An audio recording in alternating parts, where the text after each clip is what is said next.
think of that stuff that, like, even some of the lyrics he has there really ties into everything and ties into you, and it's just super cool, man. It's super cool. It got me remotivated too. I'm like, damn, all right. So it's good to be back here, Rob. It's been over a week since we've done this, well over a week, and so we're gonna make it a shorter one because we're still a little hungover from WrestleMania week and all the action that we're a part of. But busy time. It's a busy month. Yes.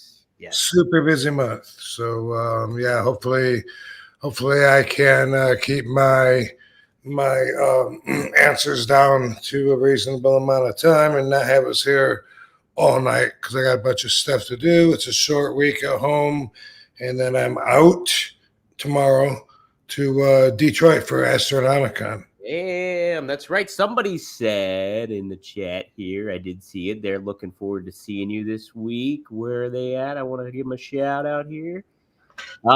Is it Livonia? Is that the name of the place, Rob? It's called Livonia, Michigan. Yep, right outside of Detroit. That's exactly what this person said. Oh, here it is. Real American. He said, excited to meet Rob on Saturday in Livonia. So how about that? Should we have a poster to put up on future episodes when we're talking about my weekend adventures? Yeah, what you got going on and stuff like that. We can definitely start doing that, Al. I got posters. Yeah, I got them posters and stuff. They're all up at robvandam.com right now, by the way.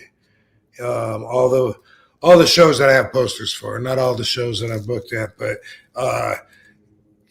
that's the plan. Those I will put them up there as they come closer or finalize, or I get a damn poster. Yep, that's it. Oh, dude. Yeah. Is it okay? This is Astronomicon. Yeah. Yep. Oh, looks pretty sweet, man. Yeah, Kurt Angle, the Olympic hero. Ooh. Can you put up I can send you a poster, but I think I can grab it right here. Let me see. Save image as. They just sent me one, a new one. So let's see. Hopefully the quality turns out okay when I use it here. But yeah, we'll post that up there. But yeah, I mean, holy crap, it was a weekend and a half. I tell you, like I complain about all the places I went to, but geez, you freaking wrestled. Yes, get out with that. I was confused the whole time too because I was thinking that WrestleCon autograph signing was going to happen in the day Thursday, and it was just confusing because I thought it was 4 days of that: Thursday, Friday, Saturday, Sunday. But I was at least doing double shift every day, and like on Friday I had 3 things because we did WrestleCon, we did Block Party at the ECW Arena, and then we went to the Hall of Fame. So it was a lot of running around. I stayed an extra day to do more work on Monday, and then just got home Tuesday. And so it takes me 2 full days when I get home until my brain is at full capacity. I try not to handle any business the first day because my brain's about 60%. Sometimes I get a little cocky and I say, I'll allow myself, to do like 4 productive things. But if I call somebody, sometimes I could I lose my train of thought and I forget what I'm talking about a few times. And I'm like, damn, I should have waited till this is day 2. So now my brain's at more like 75%. But don't be surprised if I don't have the recalling ability that I pride myself on so much, because pretty proud that my memory is sharper than it's ever been. It continues to even get sharper. That's a pretty cool thing to be experiencing. But yeah, exactly. Do you credit that to partially having some time off and kind of like being away from wrestling in a certain aspect of it? Like, does that kind of help you to like kind of recharge the batteries in, so to speak, way when it comes to your memory? You think that plays a factor? Just being away from wrestling? Yeah, kind of not on the consistent schedule that you used to be, where it was like always going kind of thing. Do you think a break away from that has kind of helped you be like, okay, hey, this kind of charged up memories and give you some time? I would say that's definitely a big factor. When I'm tired, my brain doesn't work as good. And for me, and what I'm used to, I get a full night's sleep always.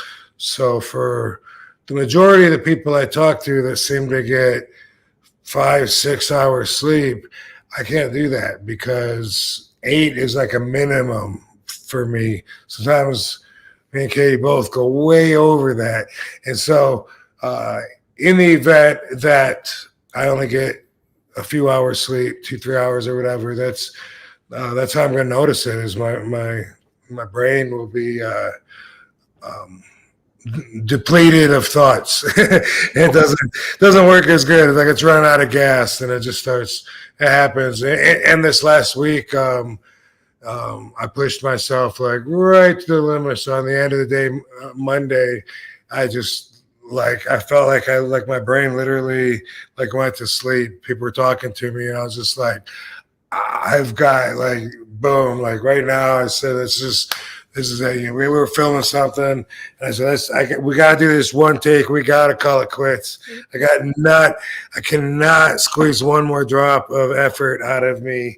And hey, I'm a workhorse, I guess, but I don't know, man. While I'm going through it and stuff, I'm thinking, man, I don't want to work this hard next year. Hey, are we able to break the news that you have a little new thing going on here that you were filming for? We'll break that at 420. Okay, I like that. Sounds good. Yeah, guys, tune in for that. It's pretty cool stuff going on that we got cooking. Rob's got cooking on. Antonio Cirensos. I know I mispronounced that. He says we need a stiff match like RVD and Kurt. You guys, we talked about before. You guys always laid into one another and like each other for it too. Yeah, you were talking about my match. I had a match Thursday at the 2300 Arena, the old Viking Hall. Super cool. And I wrestled Mike Speedball Bailey. A lot of fans had said that they were really looking forward and wanted to see that. And from what I can understand, they were not disappointed. Everybody seemed to enjoy the match. Talking about hustling, this was like Thursday night. And like I said, it kicked off the week for me, but he had 2 more matches that night, 2 more different shows to go to after he was leaving there. So that's, you got to respect the hustle. Yes. In WrestleMania week, that's what you do, especially, depending on what level you are and how much you want to be approachable. There's a lot of opportunities to scatter yourself all over that week. Absolutely, yeah. No, there you are at the East. I am. Yep. I'm the one with the RVD outfit and the RVD pose. Yeah, that's you. There's Jerry Lynn in the stripes, and then Fonzie has his back to the photo in that one. That was such a cool surprise too. I knew you were fighting Speedball, but then Jerry coming out as the special guest ref, plus Fonzie with you on top of that. That was a one-of-a-kind experience that a lot of people haven't been able to see in a while. So that was nostalgic. Yes, very nostalgic. Very nostalgic. How was it interact with Jerry again and everybody? Good. Jerry does a good job as a ref, and usually what that means is that you don't run into him too many times and don't communicate any more than you have to when you're out there. So that was cool, and it was cool having Fonzie. Fonzie was originally booked, I think, to be with somebody else, as I understand it. And I was thinking, well, that's silly. Why isn't he going out there with me? And obviously, that's what happened. A lot of people are going to say that Fonzie helped me win just by helping me win, but that's just the way people talk. That is just by him throwing the chair and for the Van Daminator, bam. That was fun. That was fun though. Fun crowd. And one thing that was interesting to me, this is the first match that I've had like in a long time where the crowd didn't chant, at least not that I remember. Now that I think about it, it's possible that, there could have been a little one that slid by me. But the point I was going to make, I don't think that the crowd chanted, you still got it, and I thought that was cool because they don't have to, They don't have to. You never lost every single time necessarily, unless you're surprised every time. So that was cool. Yeah. What'd you think about Speedball working with him and his style?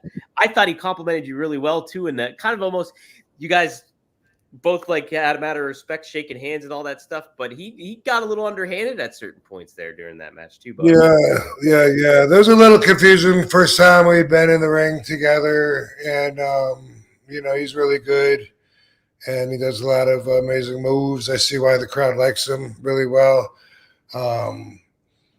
Some of that, I can't imagine what that feels like if he's jumping up and doing a shooting star flip into a double knee drop on your chest or back or whatever. But he didn't catch me with one of those.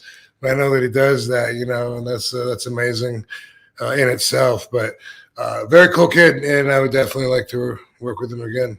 Yeah, I don't blame you. It was a lot of fun. You guys complimented one another really well.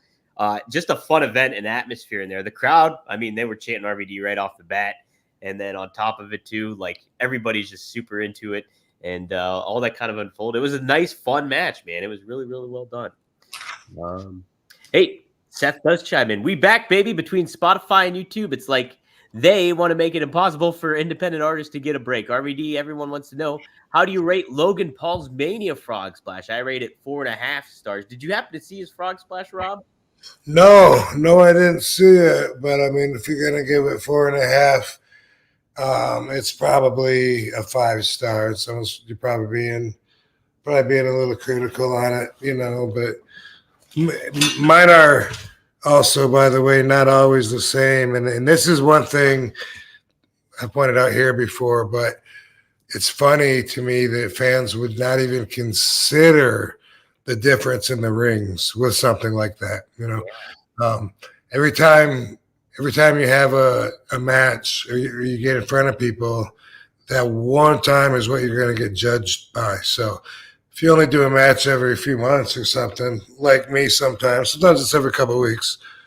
Like on the 20th, I got the match with AEW coming up. Yep. But all it would take would be like one time for me to do something half-assed, and everyone would just be like, "Yeah, oh, you see, he ain't got it," and then use that. Sam in the ring, a shitty ring when the ropes are all loose, trying to pull off a frog splash. Not on AEW; they have higher standards, but for instance.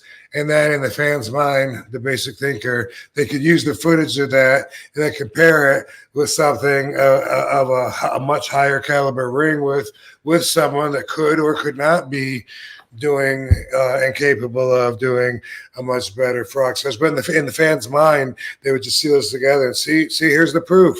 You can see he got way more height than he did. And it's just, basic thinkers, and it's the way that they think. So, every time I get out there, I gotta live up to at least the standards that I set for myself, which should be passable by any fans with realistic expectations, and even for the whole effing show.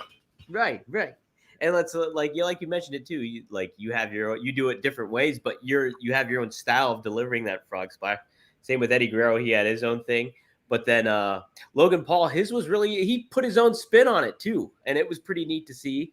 And like, he's smooth, man. He's really smooth in the ring. And I know he's working with Randy Orton that night, and he worked with Kevin Owens that night too. But he's such a good, he's caught on super fast, and he's great at being a heel. That's awesome. Yeah, he's definitely just from the high spots that I've seen of his little highlight reels here and there on social media. He definitely is not only very athletic, but also, has got the balls to pull off some of these moves that are higher risk and in front of a lot of people. You can get nervous about fucking up on some of these amazing dives and shit. So definitely, he seems like I don't know, like it was a good calling for him, I guess. Too. Yeah, definitely. And he carries that United States title around all over the place, so it gets that publicity and like gets wrestling over more. So it's just cool to see. It's like boom, he's embracing it. You know, it's that'd be the kind of stuff like when I was in WWE that I would have hated just because of my competitive spirit and competitive nature.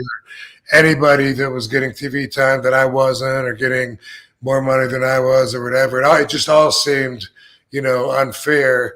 But it is the kind of business where if you really feel like that, you can say something about it, and you might get somewhere. You can go to town, you can say, hey, I think I should get more money because this or that. And it might take you somewhere, but you got to have the balls to do that too. And that's a whole nother game to play, because it's a lot easier to just go around and be like, man, they don't do things right. Yeah, right.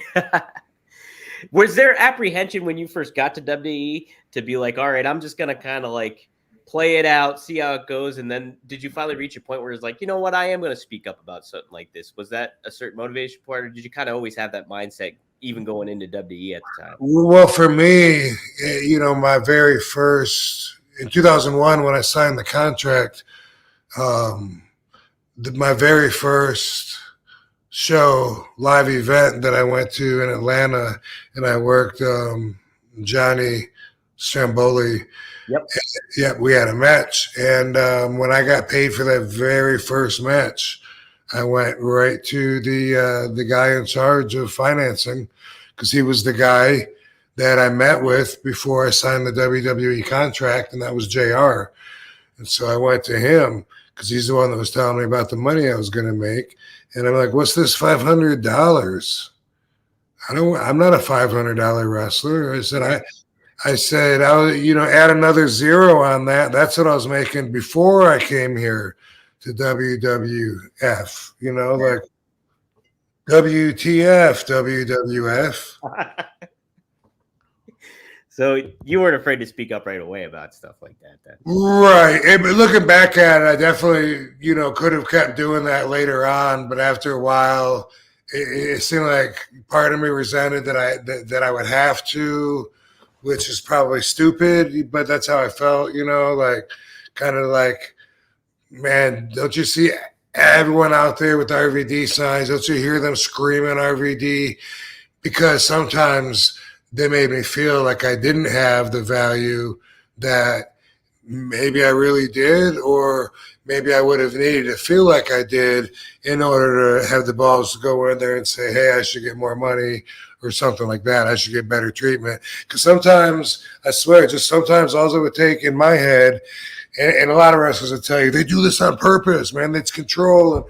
And I'm not going to, shove that all down your throat right now. But I will tell you that sometimes just showing up to work and then having them tell you their plans of what they all got together and met with and decided was a great idea to get their best time out of you that day. Sometimes you would get so offended that you wouldn't feel too valuable in their minds, like right.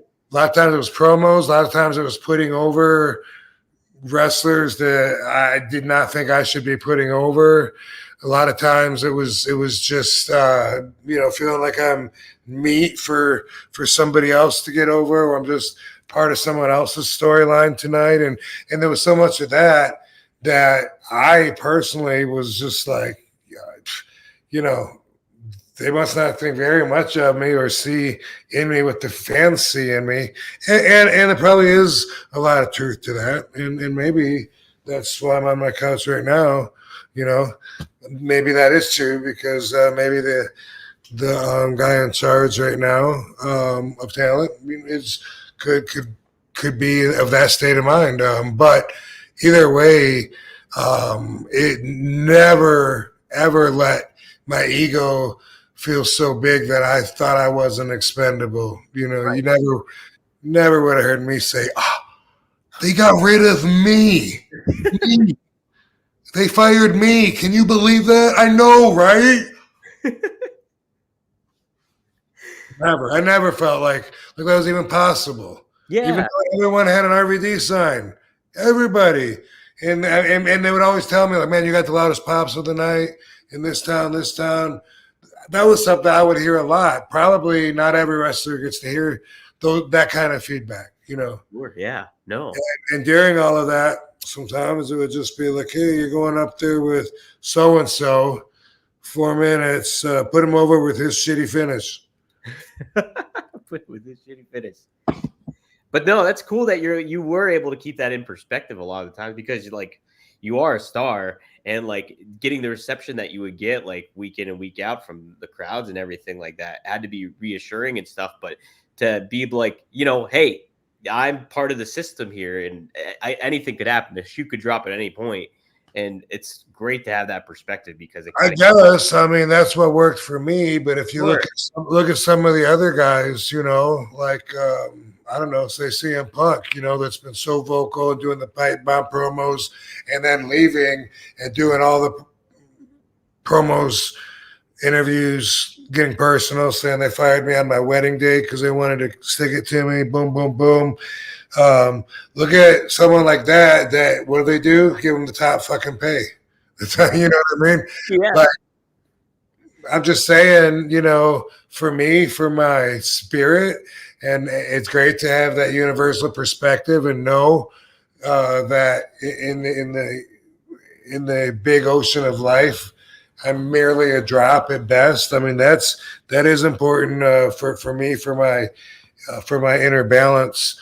But in that kind of a business, could also probably hold me back.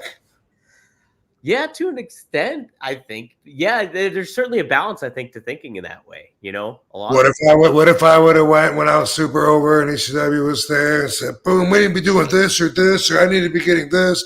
I want to fucking this in my contract." Who knows? I don't know. I mean, it's not me, and I used to laugh at some of the guys that did it, but then looking back at it, like, really, who's laughing more?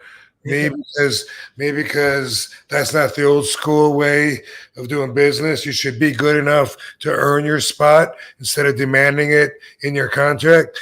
Or the guy that got the spot, that got paid, who's laughing more? Yeah, right. Well, Sabu, when we had him on as a guest, he mentioned too, I was like, what's the big thing that the Sheik taught you that you take away from? And he was like, always stick to who you are, kind of thing. And like that kind of, he mentioned about that. And he was talking about like, hey, the opportunity that he had to go in the WWE and he didn't decide to do it. And like who knows what would have happened and stuff like that. So keeping to that kind of structure and stuff like that. Do you think you kind of learned that mentality too from the Sheik in a lot of ways? I think that because I have the Sheik's old school foundation, what he brought to my perspective of this whole new world when I was just getting into it, he taught me how to look at things forever, Mm-hmm. like he pointed me in the right direction, and then just because I was at that stage, his teachings and perspective would affect the way that I take in all information forward, because he prepared me for what was ahead of me. So that's really awesome, as far as what myself and Sabu have in mind, have together. You said that he said you always have to be yourself. Is that what he said? Yeah, basically, he said something that I'm paraphrasing, but it was to the effect of like, that guy, once you get him talking, you can't shut him up.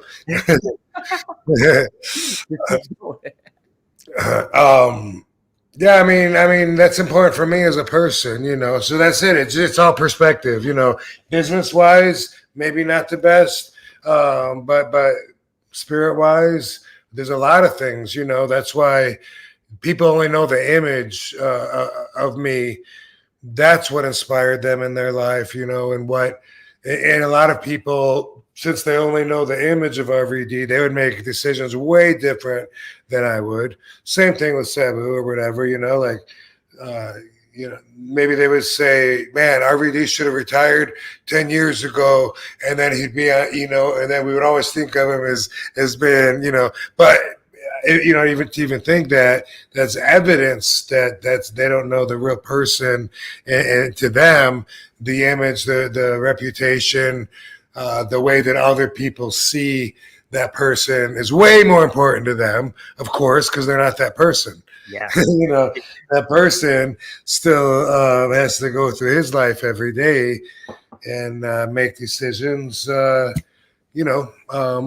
what to do, where to be, how to do it. So that's something that fans and basic thinkers won't realize unless right now they get it because I'm pointing it out, and then I go, "Oh, okay, yes, that's true. That's what you got to know." Yeah, but fact of life, though. Fact of life. Hey, another fact here is we have over 100 people here live tuning in. Whoa, I need to look at the comments. Yeah, so guys, if you want to get some feedback or question in for Rob, we're making this a shorter episode, but get in a super chat, help out the podcast, show some support.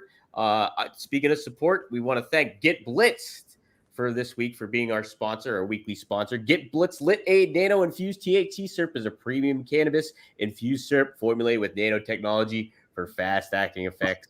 It stands out with its advanced nanotechnology formulation, which allows for quicker onset and enhanced potency compared to regular THC syrups. Get Blitz Lit Aid Nano-infused THC syrup can be mixed with your favorite beverage, such as soda, tonic water, or juice, or used as a drizzle for food, even for cannabis experience. We met Mickey Ray Sinatra this weekend at WrestleCon. He was there. He had a table there and was handing out some of that stuff. And man, pretty good. Word got around. Godfather was using it, everything like that. And guys, you can use it too. Use promo code RVD. Go to get-blitz.com. Use promo code RVD and get 15% off. They got key lime pie, cherry, tiger's blood, some other flavors that you guys should check out too. Rob, you downed a bottle while you were there too, didn't you? At WrestleCon. Yeah. Yeah. So we know. So it's some pretty good stuff. Check it out. Mickey Ray Sinatra and Courtney are both the proprietors of that. So go to get-blitz.com. Use promo code RVD and get 15% off. All right. Rob, something else, that was a big part of the WrestleMania weekend was the Hall of Fame. You were there. Paul Heyman got inducted. Gave you a hug and then mentioned you in the speech and everything like that. What'd you think of that whole experience? How did you think of Paul's speech and everything? I thought it was really cool. That was really the motivation for me to go. I mean, maybe we would have went anyway. I don't know. It was up in the air. But Katie likes to go to the Hall of Fame, and I like the RVD pop at the beginning. Yeah. I like hearing you got one of the loudest pops. Actually, it was cool. I liked The Rock's speeches and stuff. Paul's speech was awesome. I would like to hear it again, go back and listen to it all, because the following couple of days at WrestleCon and around Philly, I was learning how much it impacted all of the fans. They were like really engaged and rated it like one of the best speeches that they've ever heard. And what a great time and place to do that, to nail that out of the park. So I want to go back and look at it, because while I was there listening, I wasn't thinking about it like I wasn't thinking about it in its totality. I was thinking about it and listening to the stories he's telling, but also realizing that he's performing. You know what I mean? Yeah, yeah.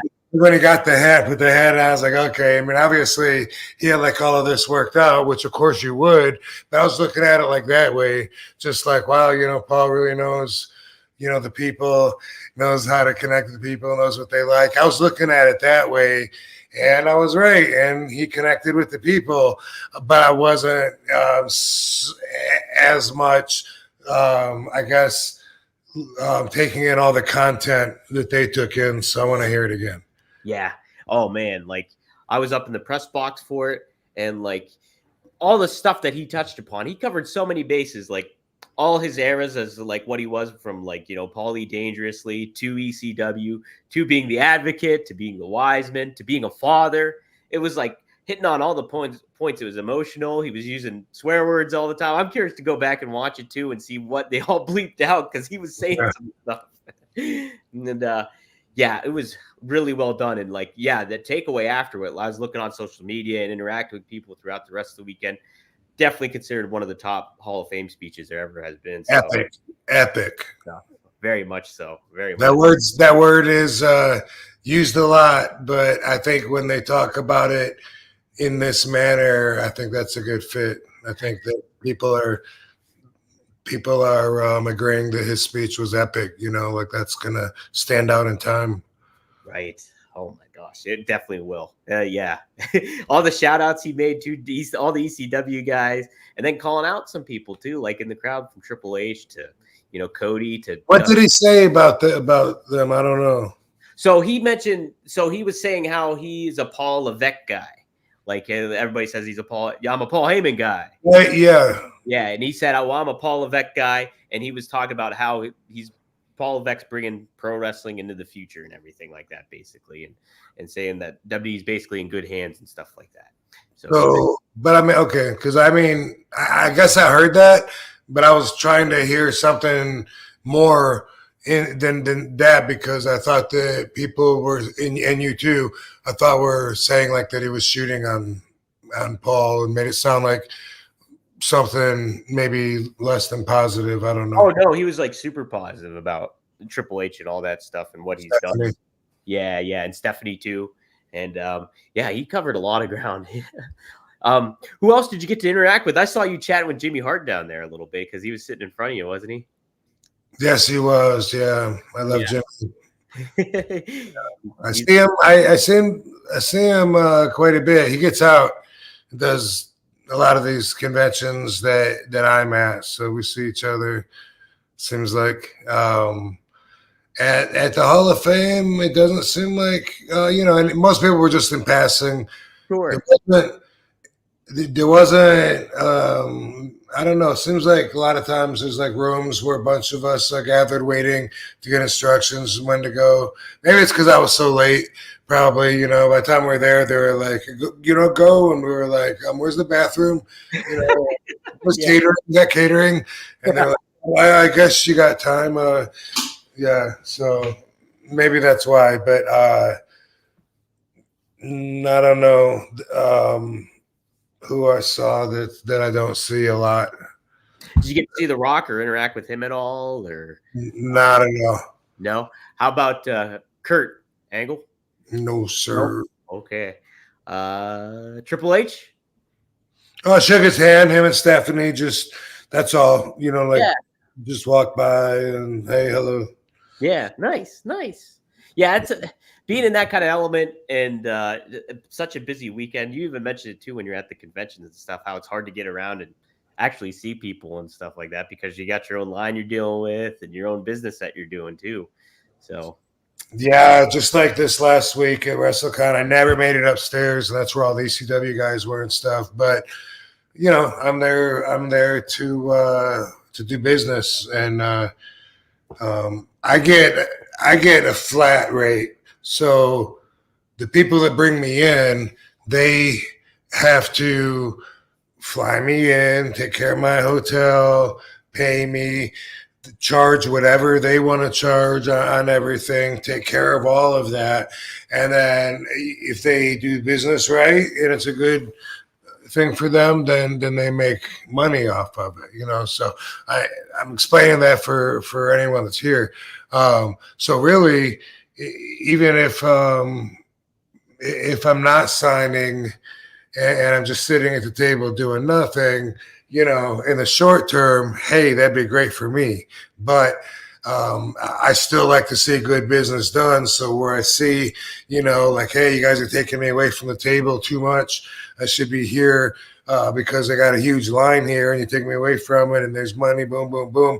Even if it, even if it's not my money short term and I'm taken care of anyway, I'd like to see good business and this this week was really busy, and for the most part of it, I had a lot of nonstop lines, through the whole time, and then boom, all of a sudden it's 5 o'clock, and or whatever. Your line was pretty darn constant throughout the whole weekend when I was there at WrestleMania. It was there. There was Trish over there, Lita was over there, and you were there. Flair was over on the other side, and all those lines were just very long.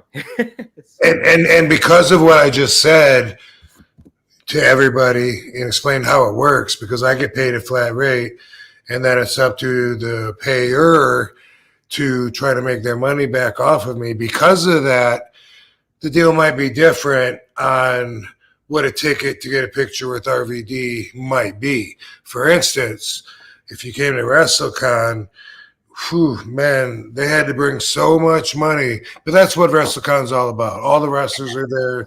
You got to expect it. But I mean, for $150 to use your own camera and have me sign your thing, or your X figure or something, and whatever it is, it's a lot, but they got to make a lot back. But then, and there's a bunch of people, big line of people to do it all day, and ching ching ching ching ching ching ching ching. I go to the Indigo dispensary, free. Wow, how about that? Again, a nonstop line all the way till the end. One guy tried to have like 20 or 30 items signed. You were saying that, yeah. Okay, yeah.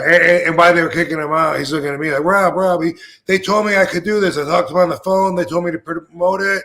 And, he's talking like he got screwed over. So I'm like, man, that sucks, But what could I do? I had this big line, and while they're willing to take the heat for it or whatever, I did give him a couple more in the back on the way out. But anyway, I went to the casino in Philly. Get your picture with RVD. Guess how much it was there? How much? Free. Yeah, and one signature. So people would bring an action figure or belt or whatever on their way to WrestleMania on Sunday. Wow. And it was a really good, same thing. It was a really good turnout. We had a lot of people. The casino was awesome. We had a lot of fun. We stayed there. And just drank and watched first few matches, or it was on anyway, while we were socializing and at the Philly Casino live. So that was a really cool place to do an appearance and stuff. But I was just thinking, like, wow. And I even said that to a couple of fans. They said, someone said to me, man, I was trying to go by and meet you at WrestleMania, but I didn't have enough money. I said, so you just waited and came here and it's free, right? And he said, yeah. Boom. Yeah, people's got to keep their eyes open for it. Keep their eyes open. Sometimes, I mean, it's not often. Like WrestleMania week is the busiest week all year, and I think everybody knows that. So we're hustling, but sometimes it be that way. Sometimes it be that way for sure. No, it's cool because I remember too when we did StarCast. You were very much considerate of your time because we were going to do a live show, and you're like, I don't want to take away from my promoter's time or anything like that because you already got a flat rate, and so you didn't want to take away from what they were earning there or anything like that too. So it's like, a lot of wrestlers wouldn't give a shit, and they would be like, "What? It's your fourth smoking break. Hey, man, I like to smoke, But no, I mean, I'm long term. I got a pretty long, outstanding relationship to care about, and to protect with my actions. So, so for a couple of crazy people melting my action figures or something. What? They melt your action figures? Somebody, I don't know if they did or there was something recently, like somebody I got booked, right? And then within 3 hours later, I had to cancel it, and it was because there was a conflict between them and the promoters that booked me every weekend, the Bobby Fulton family, right? Yeah. And they were saying that this guy, he's really what a piece of crap this guy is, this and that, and so much that they didn't want me to squeeze in this, even though it was a date that was open. And it was something that, was obvious after talking to them that they were unshakable on it. It really meant a lot. And it was only, a few hours since the guy had wired me money. So, I said, hey, sorry, I wired it back. And then the guy proved what a crazy dude he is. And I never talked to the actual guy. I had a middleman that I know, Moose, cool dude. We see him all the time. But the actual promoter went online, and people were telling me, this guy's going online, like talking on this crazy stuff. And I saw something like, I don't know if it was the caption or something, or if it was a text that says something about, we can only trust a man by his word, and that as far as a man's word goes is as much as we got. And this a big long thing. And I was like, what? This is the thing that was like 3 hours later or something? I should look at my PayPal and see exactly how many the time. But it was something that just kind of blew over, but he was trying to make a big deal about it, and he did a video. Someone sent it to me, but I didn't watch it because I was on an airplane and had the sound down and stuff. But he had a bunch of action figures, and someone told me he was selling them like Bobby Fulton told me the dude was selling them at like $5 or something. Uh-huh. I don't know where I got melting. I think it was either in the caption maybe or something that said, it's too bad it's illegal to melt action figures or something. I don't know. But I would have bought them at $5 a piece. You know what I mean? But Yeah. someone actually asked me to comment on it, and a couple of weeks ago, and I'm like, yeah, it's it's not really big enough, but there you go. Now I have, and now the guy in whatever Kentucky, some Kentucky. No, I don't think it was Bowling Green, but anyway, from what I could see, Bobby, thank you for saving me from trying to work with this crazy dude. I don't want to work with crazy people. I don't want to work with low-level people. Like people be like, oh, but you charge too much. I can't afford you on my shitty little show with 200 people. Exactly. That's it. Yeah. Exactly. I don't want to be on your shitty little show. Yeah. That's it. Hey, Figures you can afford me, I'm going to have to raise the price again. Right? That's how that works. Yeah. Speaking of figures, you have a new one that got announced, and I actually just happened to see it physically here, and it's pretty damn sweet. It's ECW era RVD. I don't know when it's set to release, but it was at WrestleCon or WrestleMania World, WE World, and you have both the ECW titles and some of your vintage singlet there too. Pretty damn awesome there. Nice. That's cool. Yep. And then I also had another picture of your figure. The other one too, your Monday Night Wars figure that's going to release too. So there we go. I think is that the same head or no? Because I think it's the same head, Rob. Yeah. Okay. Yep. That one looks skinnier, but it's probably just the angle. Yeah, probably the angle and stuff like that. Cool. Yeah. And then they, like I sent you that outfit. That the second one, well, the first one, the where I got both belts, reminds me of the match with Pile Dreamer with November to Remember when I took that pile driver. Yeah. Boom, popped up. Yeah. Learn that because that's what I think of when I see it. Oh yeah, that's awesome. YouTube Chris could tell us. Oh yeah, he'll let us know. They had also a nice display too for you at WWE World. They had like the ECW entrance set up, and your singlets. Several of your singlets were there. That one's a very popular one. Then we had this one there too, for the Guilty as Charged. Yeah, were you there taking pictures with your phone? Yeah. I was taking pictures with my phone and all that stuff. So it was really, really cool. They had that one. So that outfit, that last one, this one here? Yeah, that for some reason that makes me think of Belmar, New Jersey, the outside show in the heat with the ring in the sand at Belmar, whatever the name of that bar is. When they say it, I forget what they're talking about. But no, anyway, that's what that makes me think of. Yeah, memories. Yep, heck yeah. And it's funny too how you mentioned like, the airbrush technique, it fades after time and stuff like that. And like being there up close in person, you could definitely see those singlets are faded, what they were. That one I think is from like 98, 99. This one I've seen you wear before playing like several times. Yeah, that was not an action figure. Yeah. And then this one, I'm not sure where this one's from. Yeah. I don't know. I don't know if that one's on a figure or not. That one looks like the like we. It looks like we were learning on that one. We need more elasticity in the shoulder straps. They roll in, and I always hate it when the legs slide up, but that's always a problem. Yeah. Yeah, I bought this underwear, compression short, kind of not really compression shorts. They're called One Step, and because I like the lawyer Bruce Rivers. I watch his YouTube show, and he puts it over strong, and they specifically say that it won't roll up on you. And I bought it, and it rolled up on me, and yeah, I'm so disappointed because I thought, like, this is it. These commercials are for me. Like, they're talking about me. This is the perfect, because it costs a lot. It's like $30-$40 a pair to start at, as opposed to buying a 6-pack or something. But it's worth it because they're perfect. And the mate, yeah. Anyway, that's enough. I don't want to put that their underwear over any more than that. But we won't give out the website or nothing. No. We got a couple of super chats. Vengeful 191. Thanks for the $2 the $2.99. Also, by the way, sorry, I interrupt you because I'm trying to catch it while we're still on the last question. Yeah. I don't know how they got those outfits. So maybe they hunted him down, just like they do like on that TV show that treasures or whatever.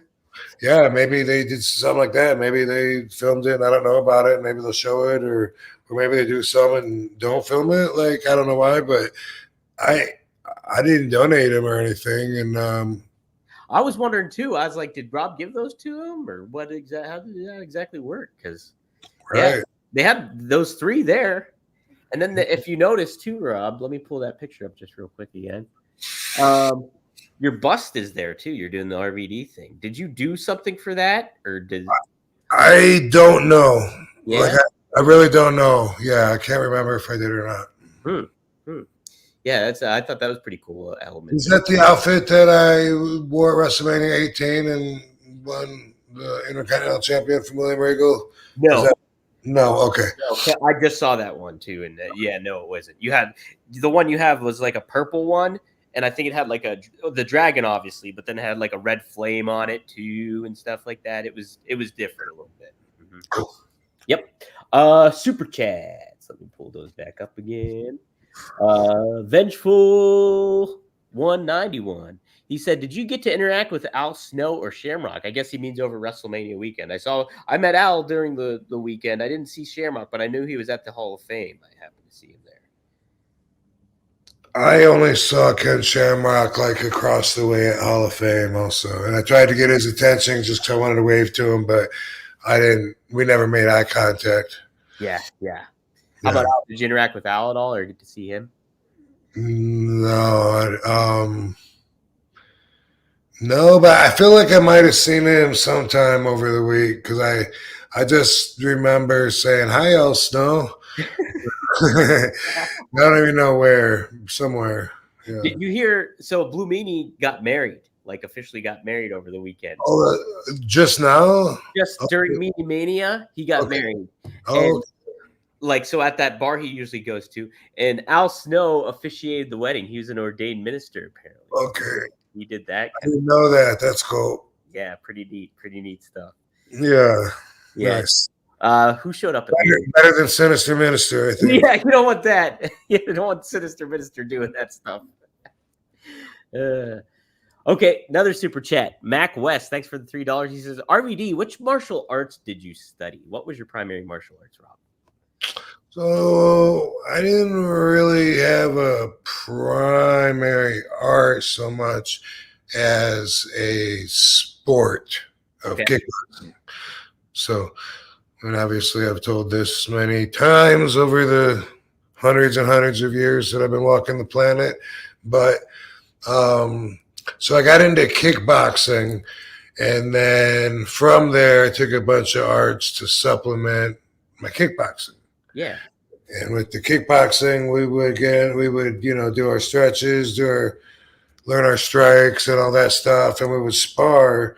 And then I'd be like, man, who did I just knock out? You know, what's he do? And they said, well, he's a black belt in karate. I was like, oh, cool. And there was there was a Battle Creek Budokan, and they taught karate, kendo, and what was the other one that they taught? There was 3 things there: kendo, karate, and aikido. Aikido, and that was the Battle Creek Budokan, and so like I think that might have been the first place I went after the kickboxing, because Kit Likens, he disappeared for a while, which I think he did a couple of times. We'd be training with him and stuff, and then he's like, hey, I got to go to Kentucky for a while, and boom, and then he's gone. And that happened a couple of times, and that led to me one day do my own shows and with the ring, because I had the ring in my yard. But anyway, so when that happened, I went to the Battle Creek Budokan and started on some coupons like my mom had in a book, a coupon book for 2 free weeks or whatever. And then I got over with everybody, and then I was always invited to come back. And then there was a little bit of a little bit of tongue sudo through my friend Aaron and his instructor at the Kellogg Community College, very little. And in Battle Creek, also a little bit of Taekwondo, and that was through Gene Mead would come over and train with us. And sometimes he'd bring us to where he was learning it, and that was Todd Tadame's Taekwondo. Battle Creek was pretty small. There was only like those 3 places at that time. MMA was not even thought of yet. These were all completely separate arts. There was no hybrids. So anyway, there was that, but I always just like putting on the gloves and the foot pads and going at it. On the road, I've learned, I've taken several, I've had several jiu-jitsu workouts. And the only thing that I've really spent a lot of time on, more than anything else, is something called Kaju Kenbo. And that's when I lived in Savannah, Georgia. I took Kaju Kenbo at the Gold's Gym. Mm-hmm. And Sifu Katani was a really cool dude. Just like everywhere else, he would let me come in free to his class. And a lot of the classes that I would go to over the years, I would go in on sparring day and spar, and I never learned all the different forms and katas to go through all the belts and stuff. I wanted to, with Kaju Kenbo, to learn that. And Sifu Katani went through videotaping himself doing every single little, outward block technique, inward, punch, every little tiny little thing, because he understood I was always on the road, wrestling for Japan at the time and shit. And he wanted me to be able to study it and learn it. And he said he would put me through the belts, at a quick but appropriate speed. But I could never do it. Like watching it and trying to learn it, I was like, wait, he's backwards on TV, whatever. So it was mostly always about sparring. But Kaju Kenbo, that one, for several months I would go to class, because it was at the Gold's Gym that I worked out at. I lived very near there.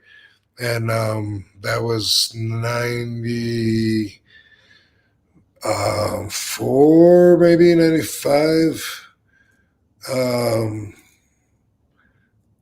Yeah, probably close to that anyway. Like I said, my brain's not on full function yet today, so I'm gonna not strain it too hard. But Kaju Kenbo has 5 arts in it. Kaju Kenbo all stands for something: karate, judo, boxing, kenpo. Boxing is like Kaju, judo, I think judo and jiu-jitsu, karate, Kaju, kenpo, boxing. Anyway, I'm looking it up right now. So Ka is from Korean karate, Tang Soo-do. Ju is from Japanese judo, jiu-jitsu, and jiu-jitsu. Ken is from kenpo, or Japanese word for fist. And Bo is Western boxing as well as Chinese boxing. So also my favorite thing that I've ever taken, it's a lot, I found it to be a lot of useful stuff, similar to like Krav Maga, which I've also taken that. Like sometimes I would go and do some workouts, I did that, I think in California, actually. Oh, Check it out, so not when I was a kid, but, more recently. And I've always loved Krav Maga, the fact that it's something that's realistic, and it's not really meant for show and for tournaments. It's meant to end the fight and stop the danger. So you do stuff, like grabbing the eye sockets and punch him in the throat and stuff like that. And Kaiju Kenbo had a lot of that too, punching in the temple, sticking your fingers in their eyes and pulling back on them, from behind. And I liked a lot of that just because it's cool to know realistic, more stuff that you might actually get in a fight instead of a jumping 720 spin kick that you think you can do on the street because you did it in class. Right. No, that would be the valuable stuff to learn, is that kind of stuff. Push comes to shove, you need to do that kind of stuff. Hey, it's right there for you. Shin kicks, stuff like that. Yeah, a lot of that stuff. It's got to be valuable. No, we had a couple more super chats. Somebody just commented, Dan Red 18, thanks for the $2. He said, your WWE run took me from a WCW guy to watching them. So how about that? Nice, dude. Making those moves over. How about that? Thanks there, Dan. Duo. I wonder which WWE run. Probably the 2001. Your first one. When you showed up, I bet it was just like, oh, hey, RVD. And this first time I showed up, that would have been the Invasion in '97. Oh, good point. Maybe, yeah, right. Hey, follow up, Dan, if you happen to see that, if you're still around. Day Duo, thanks for the $5. Were there any unreleased merch items you saw samples or prototypes of that you wish had been produced? We kind of talked about this before on previous episodes. At least you had some ideas and you made some pitches to Vince about some merchandise that never came to fruition. Yeah, did that just say of merch or anything? Yeah, merch. Were there any unreleased merch items you saw samples or prototypes of that you wish had been produced? I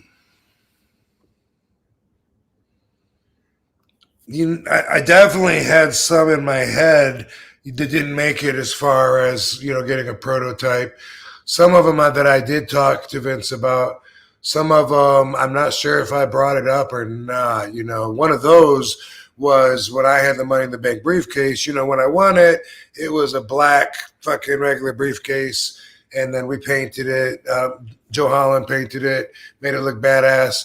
And I wanted us to be able to sell like lunch boxes that were painted to look like it for kids or whatever. I didn't know how long I would have the money. I had no idea how long I'd have it. You know what I mean? Like I didn't think that it was, I didn't know really that Mr. Money in the Bank was something that was going to be remembered for forever in history.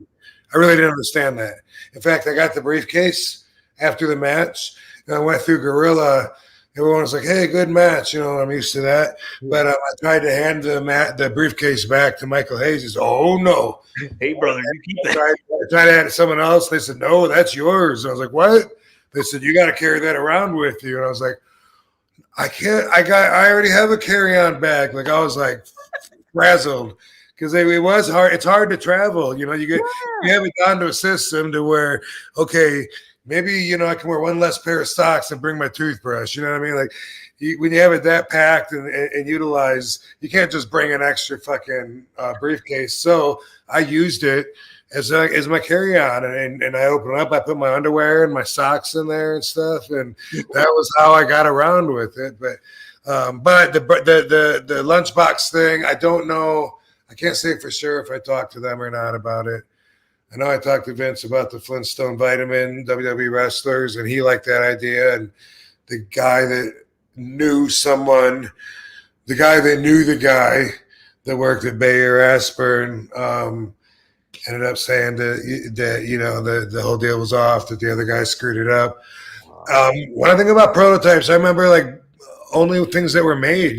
When I've been at Jack's, visiting the toy company, or anywhere else too. It's when I see prototypes, I can only remember seeing them of things that were eventually made. So I guess nothing comes to mind except for, what comes to mind. Rob, speaking of the figures, those Jacks too, when that came out, you were one of the first figures they did where they did the real scan of their faces, I remember. Because before that, they would just do molds of their faces, and a lot of the guys did not look like who they were supposed to be. But then they did the real scan stuff, and hey, sure enough, there's RVD there. So it was kind of neat. But then was it really better then? Yeah, it was. It was. Like, it was definitely an upgrade. You're like, okay, that looks like RVD, but that does not look like The Rock. Okay, because the way I remembered it, I thought that it was still, like maybe I had higher expectations, but I thought that I remembered, whoa, they're actually scanning it's going to be my exact face on the figure this time. It's going to be so cool. And then I think when I saw it, I'm not sure which figure the first one was, but I remember when I was looking at it, I was like, you probably were like that. Cause I mean, like, for me as like a high schooler or like whatever age I was at the time, I was like, damn, that looks like RVD. This is such an upgrade to the other figures and stuff like that. But probably starting off and be like, I don't know if that really looks like me. You might have been like that too. So pretty funny shit. Somebody said, just chimed in for $2. Tater Tot says the whole fucking show. So how about that? There we go. Hell yeah. Boom. Yes, sir. I love it. Cool. Rob, I guess the only thing I guess maybe to cover else that I wanted to maybe touch upon, did you catch any of Mania when it came to like seeing The Rock or clips of Cody or anything like that? What are your thoughts on anything that you kind of garnered from it, whether you saw it or you just caught wind of some of the stuff? One thought I have is that I was asked several times leading up to WrestleMania who I thought was going to win between Cody and Roman. And I said Cody, and they seemed surprised. They're like, what? And I said, I mean, I could see them going that way because they seem to be, if it was Roman, it seems like it would be like a dark cloud over the people, which they seem to give a shit. When Roman looked like he was bumped out and everyone was crying about him not finishing his story, it seemed like, like they wanted to have a sunny day after that. And I couldn't imagine them clouding it up again. Like, so I was like, yeah, I can see Cody winning. And I saw Cody's got a belt, but then, I don't know, Rock's got a belt. I think Roman's got a belt. I don't know. I'm confused. Yeah, so The Rock got a belt from Muhammad Ali's wife, the People's Championship. So it's his own title. So he's been carrying that around. Then People's Championship. That's awesome. Yeah. And he's who has held it so far? Only The Rock? Just The Rock. It was just given to The Rock. The Rock. Not Muhammad Ali. Muhammad Ali never wore it. No. But since Muhammad Ali called himself the People's Champion, The Rock then later on, when he was with the Nation, he called himself the People's Champion, and he got Muhammad Ali's blessing at the time to say that. And so then afterwards, during the Hall of Fame induction, when Muhammad Ali's wife was inducting Muhammad, she met I was thinking it sounds familiar. They told the story at the Hall of Fame, right? Yeah. And so she presented the belt to The Rock while he was there. But he never wore it? He carried it around on Raw. I think he had it at WrestleMania too, maybe. But okay. So it's kind of become part of the story too with him and Cody. And so, but yeah, Roman lost to Cody, so now Cody has that belt. Roman's taking a hiatus, so that's kind of where it's all standing out. But I thought it was pretty cool how they tied Muhammad Ali into everything. I really like that a lot. So yeah, I didn't watch it, so I missed the magic. Yeah. Pretty neat spectacle being in Philadelphia. Bobby Ray showed up for he was a special guest ref in the one. Oh yeah, I did see that. Yeah. Yep. Saw that when we were at the casino. Yeah, there we go. So pretty neat atmosphere. It was cold as fuck though on Saturday night. If you were outside, it was really cold being up there. Speaking of which, it's like summer here in Vegas, like hot. Is it? Not hot like 120 degrees, but hot like 80 degrees and sunny and strong, intense sun. So it's fucking awesome. I don't know what it's going to be like in Detroit this weekend. Yeah. Right.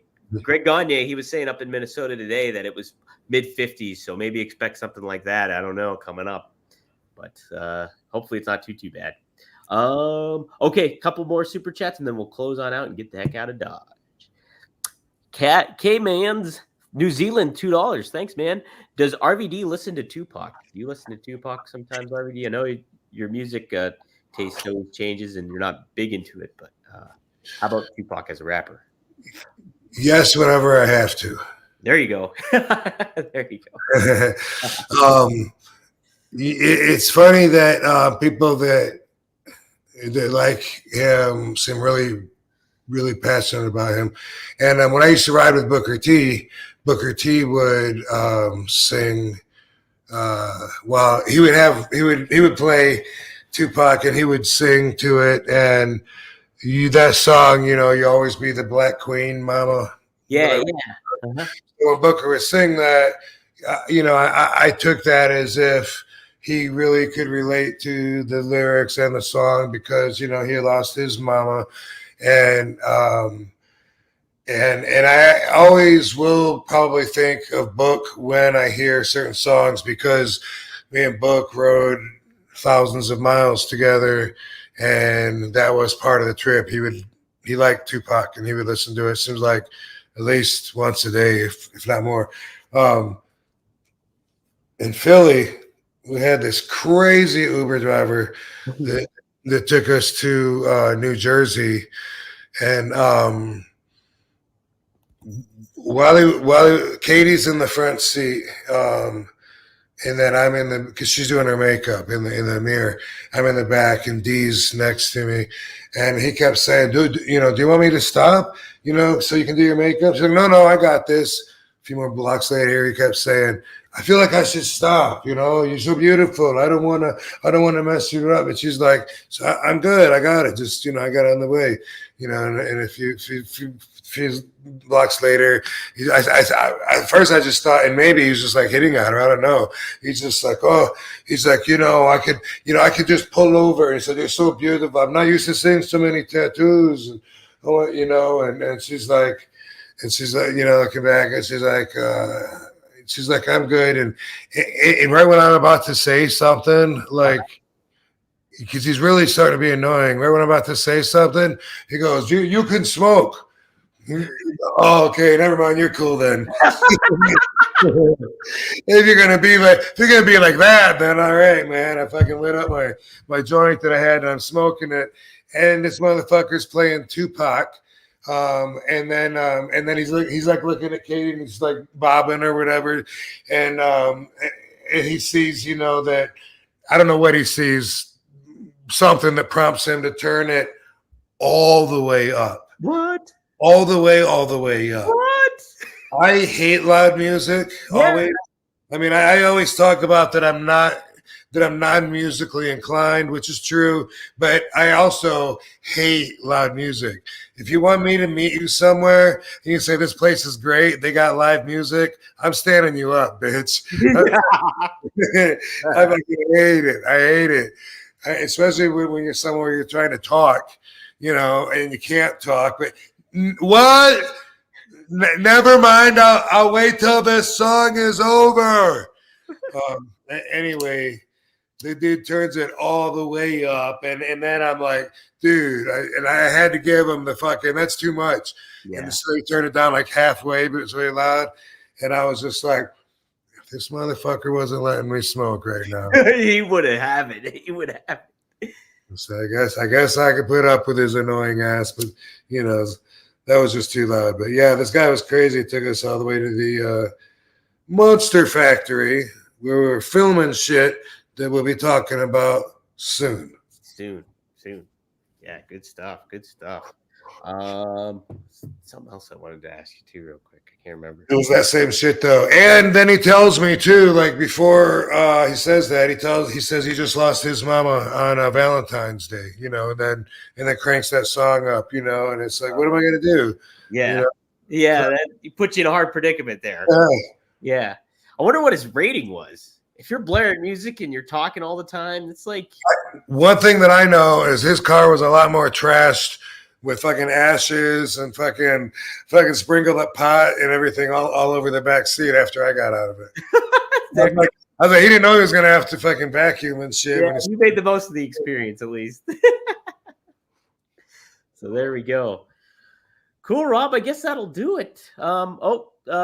Derek here, Coda says, thanks for the Canadian 279. RVD Scarface S says, hope you're doing good, Chico. So there you go. 8-ball and some smoke going on.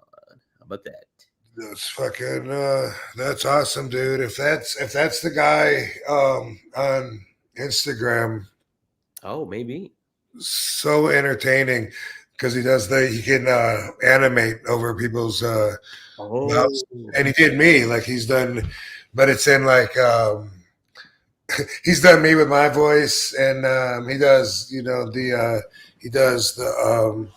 Scarface Tony Montana a lot, but yeah, man, we should look him up, see if that's him. I told him a long time ago, dude, I had an idea for him to do RVD CBD and have the labels like talking to each other, the product and shit. Oh, that's cool. That would have been a good idea. Yeah. Right, but then obviously, that is no longer valid.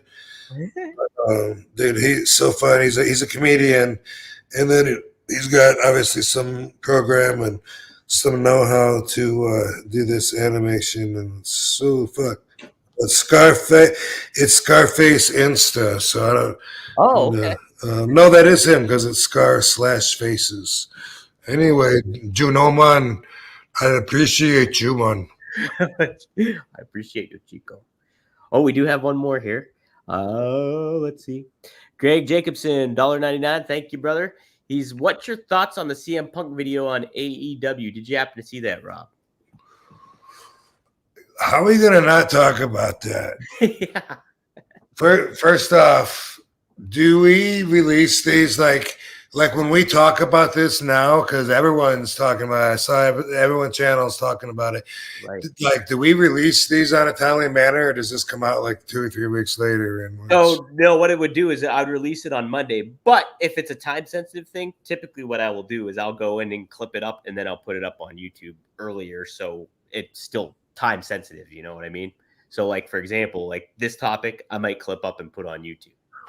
I was wondering about that when I saw something. I can't remember if it was something about Vince or what, but it just seemed like it was 2 weeks after like everything else like broke. Or anyway, I did see the security footage, and I don't know, man. I even knew we were going to talk about this, and whatever I thought I was going to say, I don't know what it was. I don't really have strong feelings on it. I feel like this, as far as the actual footage, it's security footage. It's hard to see details. Okay, you say Phil's got him in a front face lock. I believe you. I would have to rewind it a few times, myself, expand it to see it. I can't. But anyway, okay, boom, that happened. They split it up. But it's not about that. I don't think it's about the timing, and it's about why did AEW release this? That's what everyone's talking about. Mm-hmm. They're saying it's desperate, that it's an all-time low, that everyone's going to give up on them now. I don't really believe the hype, behind all of that. I think there's a lot of hype. There's a lot of people talking. They've been talking. And if everybody is able to back their conversation with numbers, which I don't know, but if you're AEW haters and you're watching week after week and you're seeing the numbers decline or whatever, then keep doing it. Then keep doing it all the way. I know that when I was with Impact, that the whole time I was there from 2010 till 2012 or 13, and then definitely during that time, they were always rumored to be folding. They were closing. You know, it was going to be their last week. They ran out of money. They're going to get kicked off of TV. All of it was just everybody talking, and then Dixie Carter just, you know, showing up every week and not reacting in any way that I saw to that negativity out there. So I kind of feel like that about AEW because them choosing to show the altercation, what did it do for their show? I don't know. Maybe it got ratings. Maybe people tuned in just to watch that show. I don't know if they did or not. I don't know. It got a boost. I think it got like a 29% boost or something. Well, so I look at it like you know, WWE used to be so big that they wouldn't even acknowledge that any other companies existed, right? Right. They never mentioned another company. If there was a well-known wrestler from somewhere else and he came in, they wiped out his identity like a thief, and then just fucking gave him a new name, new character. That's what I thought they were going to do with me because that's what they always did. Right, They were changing times, thankfully, during that era. And they added to my story, to my depth, by continuing my path instead of trying to recreate it. And I was very thankful for that. ECW, they would do the other way. As far as like, not only would they acknowledge the other companies, they would do things that Sabu thought was too much because he thought it made us look too small. He thought that like BWO. Yeah. You know, that's us. We have our own wrestlers, and their whole character is being like clown imitations of this other team that is on TV, and Sabu's saying, you know, you should say, hey, we got a team that can kick your ass. Instead, you know, we got a team that's making fun of one of your teams that draws because we can't draw. You know, Sabu took it like that. That's how people are taking this whole AEW thing. They're saying that by AEW filming it, that they're localizing their growth potential to a point to where they're coming across small. Some people think they're going to implode. They're so small. And I look at it like it's more like ECW style. And for ECW, they capitalized on being the small guy.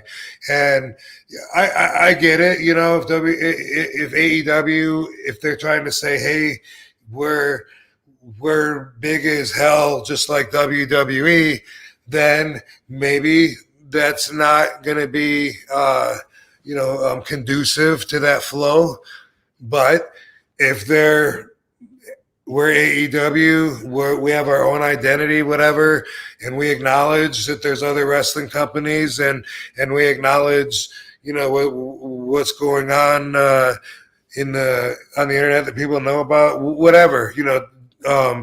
ECW would do stuff like that all the time. You know, that's just like one example. But, you know, if somebody got in legal trouble, they would make it part of the storyline, you know.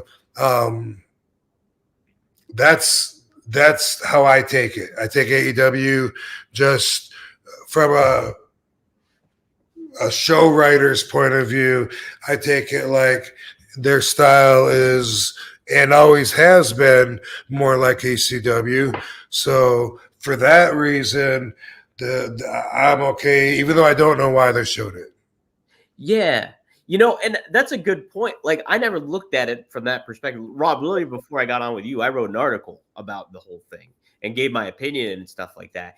But, like, looking at it from that, like, Tony Khan was a fan of ECW. He was at your show, you know, like, you know, you and Sabu in the stretcher match and all that stuff. So, like, if you're going with that mentality of, like, hey, we're going to push back and be the alternative where we are the rebel kind of thing aspect of it, and you want to have that kind of identity, that's definitely a different way to look at it. You know, where it that's why we call this show One of a Kind. That's it, man. But, you know, there was a lot of it Sabu didn't like. And, you know, because he was my mentor and I was, you know, under his arm literally, and whatever he said was bond, you know, like we didn't like it when like Tommy Dreamer would wrestle like he's Dusty Rhodes. Right. You know, because that's not what we believe. Like, hey, get your own gimmick, because he would do all the, go through like all the things. We're like, well, what the hell? That's not cool. Let Dusty do that. You do your own shit. That's how we looked at it. So yeah, sure. Mm-hmm. But obviously the company overall, that was always part of it, was like you said, being the rebel, poking at the bigger bears, and a lot of times doing spoofs on them, shit like that. Yeah. Wow. How about that?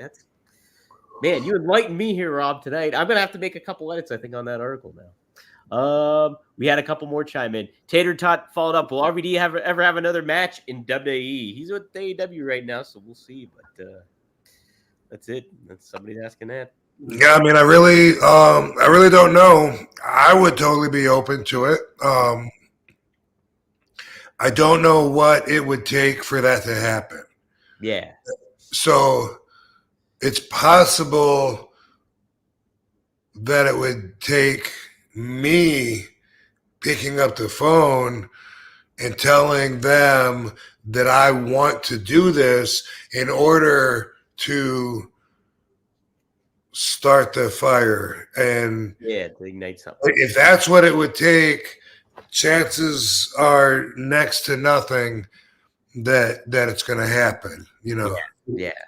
If it doesn't take that, if it took them calling me and saying, hey, are you interested, then it could definitely happen, because the company could take a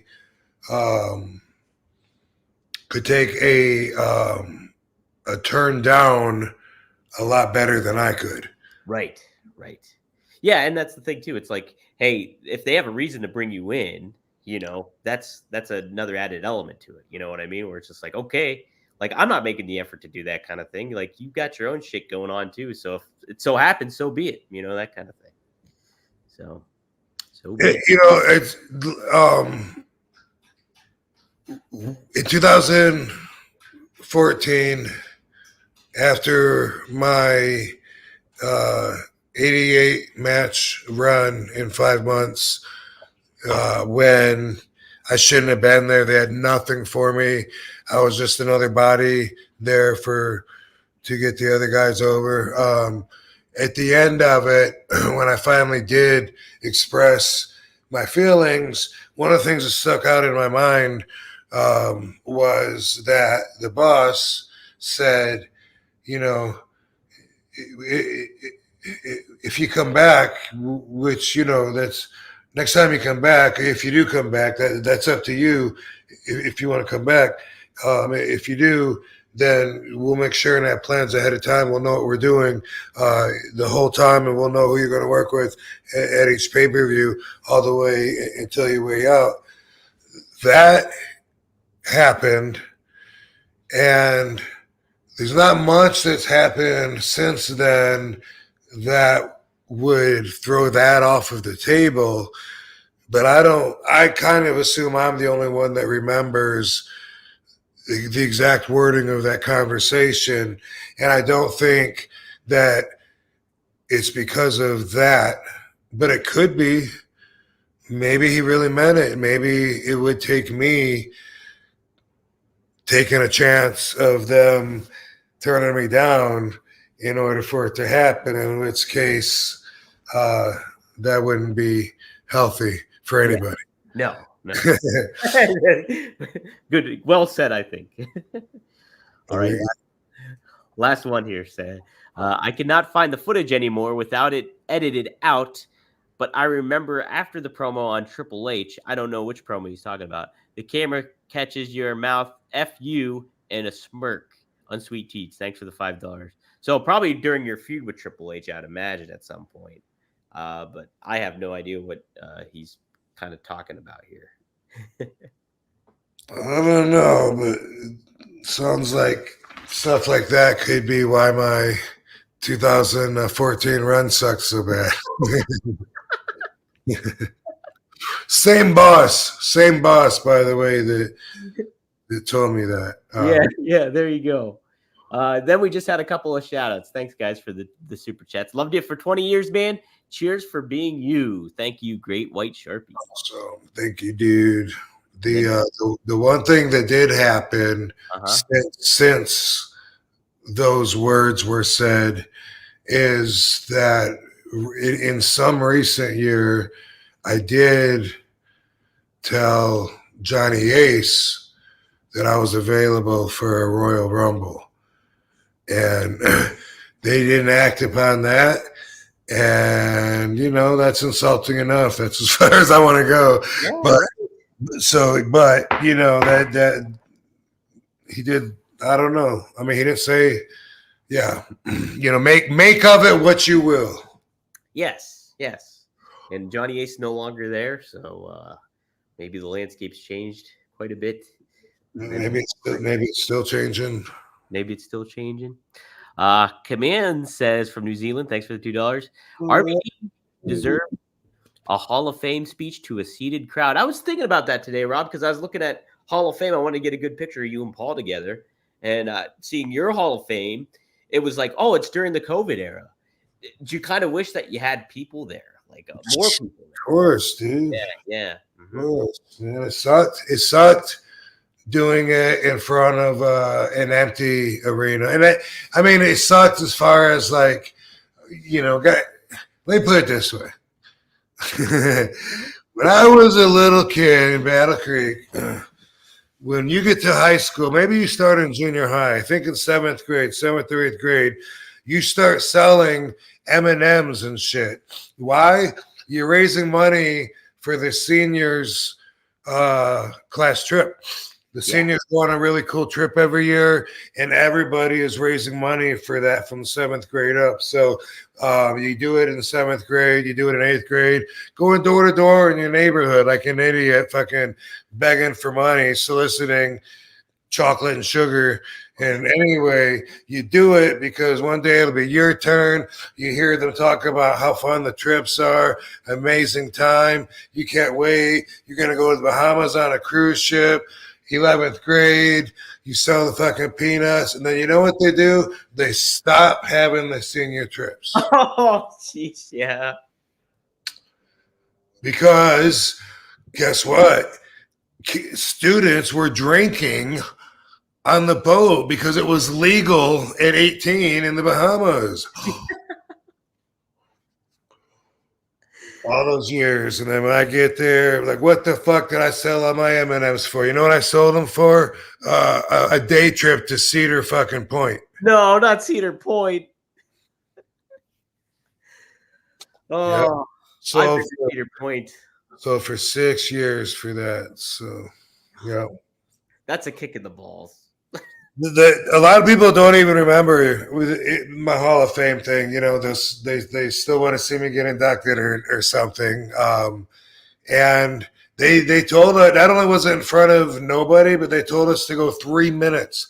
That's after going to Hall of Fame for all these years, seeing everyone get their moment, to give a big speech in front of a huge packed arena that's not there to see the whole show, but to give them their time right then, that moment.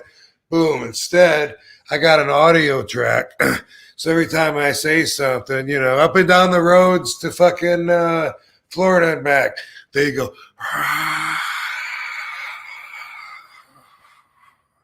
Like something else, my next line. It was so hard to time it that I literally went like fucking 24 minutes over. Yeah, over that 3 minutes. And I didn't even know. I thought I went 7 minutes, maybe 8 minutes, but I went like 27 to 29 minutes. And I have the original. But I couldn't tell just because it was weird off no people. Couldn't tell. I wanted to go over and so they could have some shit to edit. Yeah. But not that long though. But anyway, same thing. It's still, obviously, I'm glad to be a Hall of Famer. Glad to be inducted. Glad to be in with that class with Bischoff and Kane and Molly. That Richard dude. producer guy. And, but yeah, that's how that felt. It was like, damn, man, every year and so not only is there people, but for some reason you're allowed to put some time in again now. So right. Well, good for you for going for 24 minutes though, because that's you deserve that kind of that length of time. Yeah, COVID was rough, man, on several levels. It was several levels. It was tough times. Glad we made it out. Glad we made it out. Hey, we made it out of this episode. It's a good one. We got Lovey here. I got to meet Lovey too at WrestleCon. Oh my gosh. Yes. Such a sweet girl too. Lovey. She's so sweet. She is, isn't she? Like, oh my gosh. Like, people were holding her. She was affectionate to everybody, playful, all that stuff. She's amazing. Katie would just set her on the gimmick table. Yeah. And she would just lay down on the ball on the pictures while Katie's walking away taking pictures and stuff. And she's just so well behaved. So chill. Yeah, you are, Lovey. Good job. What a great pooch. I'm impressed. Yeah. Yeah. All right, man. Well, so this week, I got the poster, Rob. This weekend, if you guys happen to see this, you go to Astronomicon 7. It's in Livonia, Michigan, at the Burton Manor, April 12th through the 14th. RVD will be there. Kurt Angle will be there. Hacksaw Jim Duggan. We have Bobby Fulton, Elias, and Sergeant Slaughter all lined up to be there. I think Mick Foley was also listed there too. So take a gander, guys. It should be a damn good time. So, Rob, is there anything else we want to plug before we get the heck out of Dodge? Yeah, dude. I want to try to leave the people, the RVD fam, a little better off than they were, possibly. So, Yeah. I got a little RVology for you, just a little bit. A lot of you probably can't relate to this, but that's okay. That's what this is about, is reaching those of you who I'm able to reach. Now, a couple of times during this show, while Dom's talking, I talk right over him. I interrupt him, and then I explain, I did that because I'm still trying to hold on to that last question before we move too far past it. But I'm very aware that I do it because I hate interrupting. I hate it. I've talked to you guys about pet peeves, how it's not good to have a pet peeve. That's basically having a vulnerable spot that anybody can hit you with, like having an Achilles heel, out in the open on your forehead for everyone to see, to change your mood. And nobody should have that power over you, nor should any circumstance. Not worth it. Laugh it off. That's what I told you. And that's what I do usually. But when people interrupt me, it can get to a pretty offensive point. And man, the other day on, I don't know, Sunday, Monday, I guess it was Monday, it kept happening over and over and over. I mean, at least for maybe 5 different times. And finally, it wasn't fun anymore, And usually what I do is, as soon as somebody will talk over me, I just stop talking. Boom. Because they're telling me that whatever they got to say is more important. I'm done. I don't want to talk to you anyway. I'll save my breath. Sometimes it's something that I really want to say, though. And that's really annoying when it's like, I before I forget, I needed to tell you guys, I know you care about this. And right when I go to talk, if someone decides that's a great time for them to shout across, hey, remind me I got to call Scott later, okay? Remind me I got to call Scott. What was that? Forget it, There's much worse examples than that. I'm just trying to pull one out of your head. That's usually what I will do. A lot of you don't interrupt. So hearing this may not help you out that much. But I'm hoping maybe it'll help make you aware, maybe when other people interrupt you, or it'll make you aware if you ever do. Like, I know when I do that I am making a dominant move. I know when I interrupt Dom that I'm dominating him. And you know what? It's my fucking show. So I don't mind doing it. No. But I do notice, and a lot of people do not notice, or that's just their norm. And it could be you, Van Dam fam. Maybe this is the way that you talk with your group of people, whether it's your family or your friends or whatever. But I'm here to say, my lesson in RVology for today is, if you want to appear like you're on a higher level than the basic thinkers, this is one way that I'm going to suggest, is to try not to interrupt. Matter of fact, here's a challenge for you. If a thought hits you right in the middle of while someone's talking, keep it in your head. Don't even react to it. And then after it's done, then have your moment. Watch this and look how intelligent this is, okay? I'm listening to somebody talk. So, I know that you talked to Richard the other day. Richard and I go back a long way. Yeah, we grew up together. Yeah, Richard's a good guy. Hey, Harry, remind me to call Richard later. So, we went to school together, huh? Look how fucking smart that was. That's a challenge.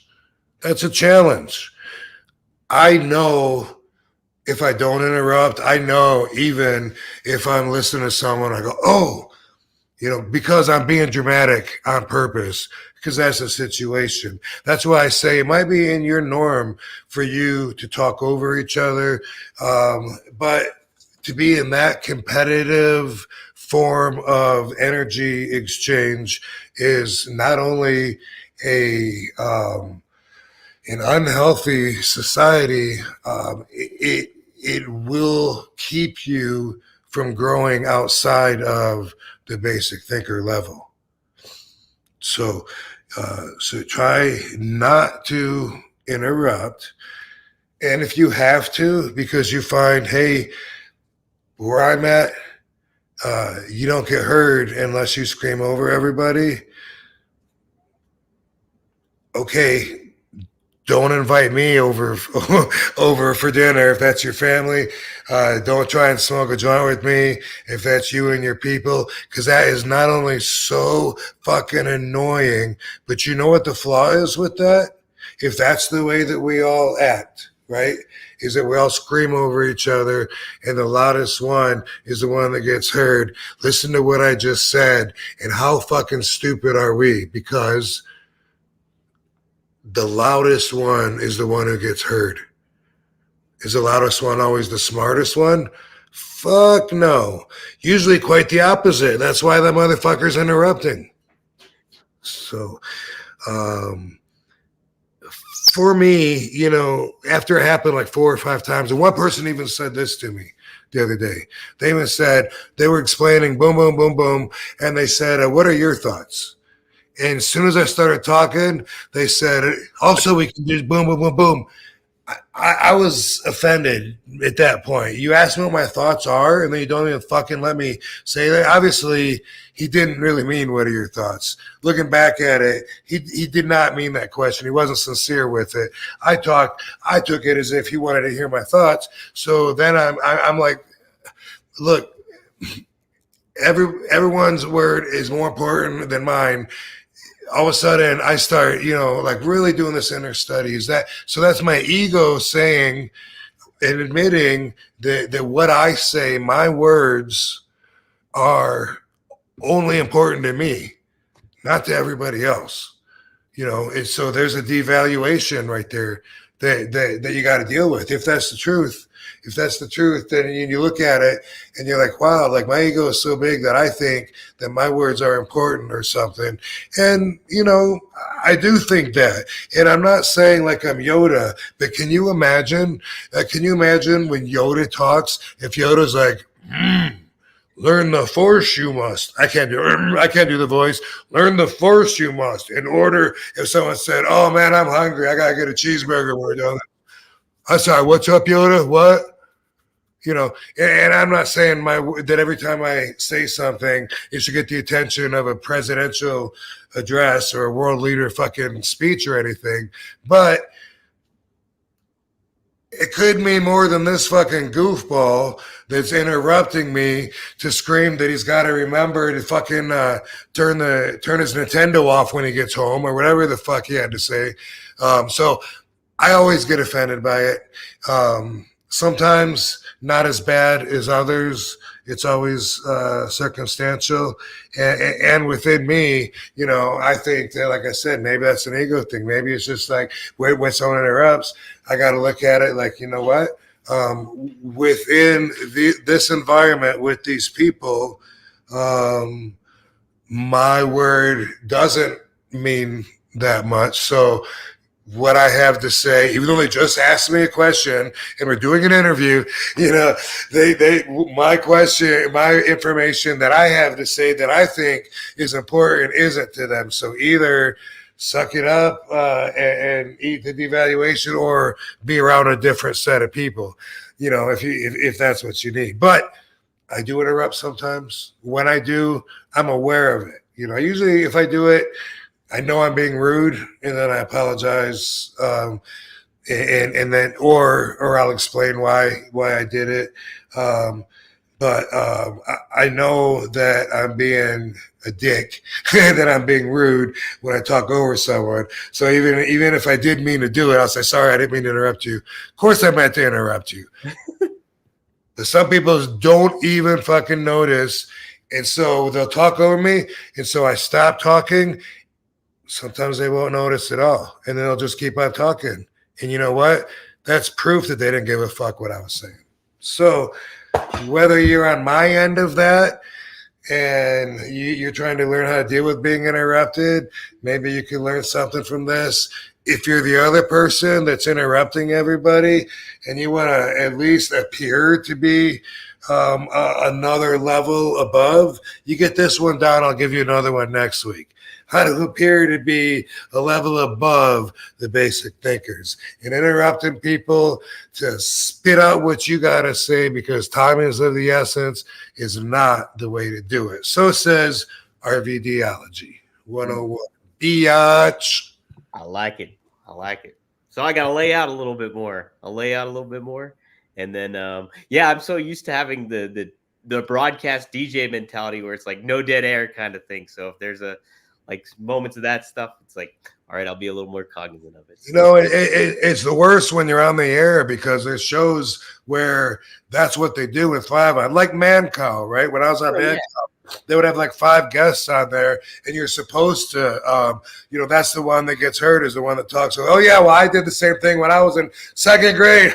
Second grade, you weren't even in second, whatever it is, and I was like, you know what? This show is not for me. I was surprised he called me back. Then he texts me every once in a while. Dude, like, what the fuck? Like, are we friends? I don't know. But anyway, that's the way that is. And a lot of times Nancy Grace, when she was on CNN or Fox, not Fox, she's Fox, not CNN. Anyway, when she was on whatever the hell she was on, that was kind of her format too, is they would argue over each other. And I always hated that because I want to hear what her opponent was actually saying. Like he was making some damn good facts before she just raked right over him to repeat some played out shit that we've already heard her say, you know, earlier, and it's already been debunked 3 times at this point in the conversation. But that's, you know, a lot of times that's how people debate is by stopping the other person from being heard. That's a weapon, right? Mm-hmm. Yeah, it is. And I know too, I was just listening to like one of those debate shows too, Piers Morgan or something like that. And some lady just kept talking over the other person, and it was so fucking annoying. I hate it. Yeah. So annoying. So in real life, it's something that, you know, like I can't believe how many times it was almost like I was getting pranked. That's what I felt like, because it was in one day, you know, and I had to tell somebody how rude he was, and you had to drop a couple of F-bombs and had to break the zen to say, like, dude, you really just fucking did that? You know what I mean? Like, you just did that, right? What the fuck am I even doing here? But, if you're like me, we probably shouldn't be so offended. They're probably not really thinking, fuck what this guy's saying. What I got to say is more important, but they're basic thinkers, and subconsciously they can only think of one thing at a time, and that's, hey, can you take a picture of me and them together? All that kind of stuff. Yep. Good thing to think about, though. Good thing to think about. No doubt about it. Mm-hmm. Keep cognizant of that stuff. I do not like being interrupted. I don't like fighting for my breath. I don't like fighting for my time. I don't like fighting for my position, fighting for my opportunity. I've done a lot of that. And I guess in some ways, maybe some of that never ends. But I've also always felt like it's someone's job to place me accordingly. And in things like conversation, there's something as like organization or a trade-off or an exchange back and forth of pleasantries. And when people interrupt and talk right over each other, especially when it gets louder and louder, and that's something too that's I try not to let it annoy me, but I don't get how do loud people not know how fucking loud they are. Yeah. You're 2 tables over and you're talking to the person next to you. Why does everybody in the restaurant have to hear you? And they're having a good time and they're laughing really, really loud. Don't want to ruin their time, but they're so annoying. I feel that. Yeah, there's definitely some of those people that are like that a lot of the times. It's like, oh, man, read the room. That's the aspect. Cool. Well, this is a good show. I thought the guy asked me, like, hey, what are your thoughts on this, right? And then he said, it doesn't matter what your thoughts are. That's interrupted. Who does that, huh? Right. Voodoo X says, here's $2. Buy yourself something nice. We're gonna fucking party. $2. Thanks, brother. I appreciate all of that, man. That's cool to appreciate the questions too. Like, should we reach some in between that aren't paid to but then again, then we would be doing all their questions because my answers are obviously lengthy and have stories in them, but sometimes I like to look through and just see if there's one or something, but I guess we got a pretty good system. I don't know. Do most people like only get to the ones that are lit up? Obviously they stand out and that's the whole purpose, but yes, I do try to make a point to look for good questions, even if they're not super chats or anything like that. So if somebody does drop something like that, I will start and make note of them too. A lot of these are just shout outs too. Steve Soleil, $1.99. Bro Sabu is hilarious as fuck on Twitter. Yeah, he's pretty darn funny. He's got some good quotes on there. Sabu does. And then Seth says, by the way, can we get some RVology merch? Yeah, I was actually thinking about that, Seth. We're going to get some stuff going, I think, a little bit here. We'll keep you in the loop with all that stuff for sure. And he also said, I love Sabu. We did a promo a couple of days ago. Well, yeah, a couple of days ago where we were in Philly for Astronomicon this week. And, Dylan's just like, Astronomicon, Livonia, Michigan, and he's like, you ready? And he goes to the camera and it's all right, let's go. And Fonzie was there too. Fonzie, Sabu, and me. And I said,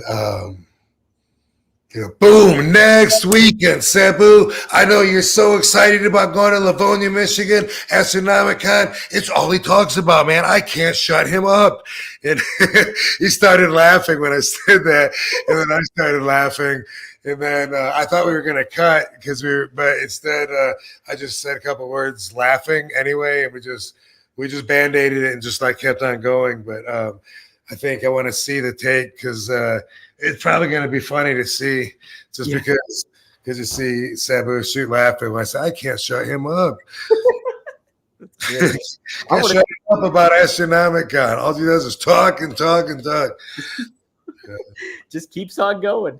Sabu. That's Sabu for you. Guys, if you like what you're seeing, you can go to RVD's YouTube channel at The Real RVD. You can go to rvdtv.com.